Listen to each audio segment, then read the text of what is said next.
শারদীয় দুর্গোৎসবের মহাসপ্তমী আজ ভোরের আলো ফোটার আগেই শুরু হয়েছে দেবী আরাধনা। ঢাকের বাদ্য আর শঙ্খধ্বনিতে মুখর চারপাশ। মা যেন সবার জীবনে আশীর্বাদের আলো ছড়ান, এই প্রার্থনা ভক্তদের। রাজধানীর বনানী পূজা মণ্ডপ থেকে উৎসবের খবর জানাচ্ছেন সহকর্মী আরাফাত সিদ্দিকী। আরাফাত সিদ্দিকী, এখনো বনানী পূজা মণ্ডপে আপনি আছেন, একটু জানতে চাইবো এই সন্ধ্যায় আয়োজন আসলে কেমন চলছে পূজার?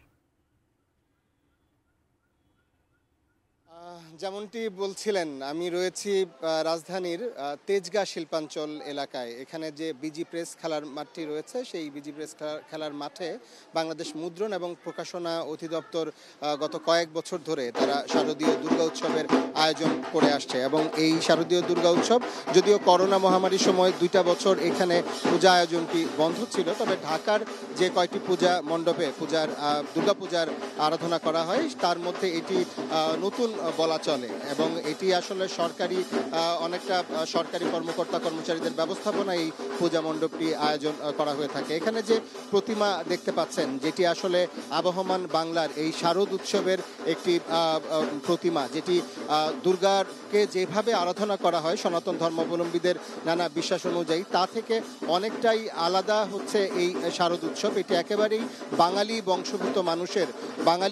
বংশভূত যারা সনাতন ধর্মী রয়েছেন তাদের উৎসব বলা চলে। কেননা এটা আমাদের এই পশ্চিমবঙ্গ, বাংলাদেশ, আসাম, এই আশপাশের যেখানে বাংলা ভাষাভাষী মানুষ রয়েছে সেখানকার মানুষই আসলে এই শরৎকালে, যখন হিন্দু পুরাণ অনুযায়ী দেবতারা ঘুমন্ত থাকেন, সেই সময়টায় এই পূজাটি পালন করেন। জানেন যে এই যে মূর্তি দুর্গার পারিবারিক একটি মূর্তির একটি সংমিশ্রণ থাকে, যেখানে দেখতে রয়েছে গণেশ এবং তারপরে দেখতে পাচ্ছেন যে লক্ষ্মীর প্রতিমা রয়েছে। এবং মাঝখানে সবসময় যে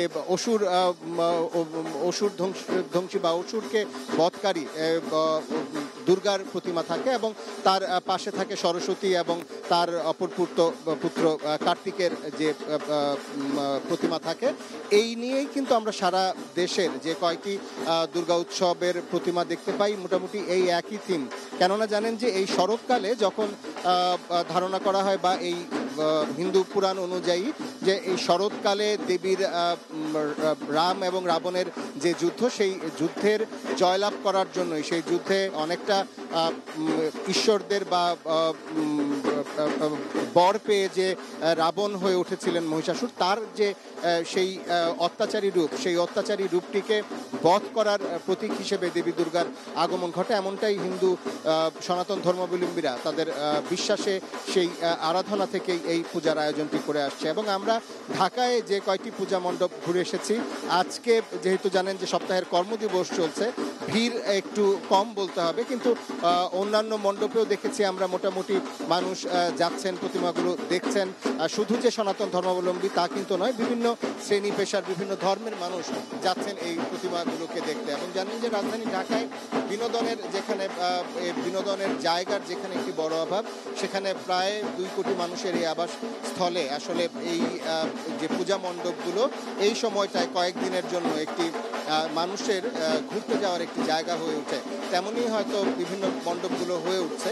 আগামীকাল মহা অষ্টমী এবং তারপর মহানবমী, তারপর বিজয়া দশমীর মধ্য দিয়ে এই পূজার সমাপ্ত হবে। এবং তার মধ্যে আমরা এই নিউজের দর্শকদের চেষ্টা করব রাজধানীর বিভিন্ন যে পূজা মণ্ডপে এই আয়োজনগুলো চলছে সেই পূজার আয়োজনগুলো দেখাতে। তো এই ছিল আমার কাছে রাজধানীর তেজগাঁ বিজি প্রেস মাঠ এলাকা থেকে সবচেয়ে।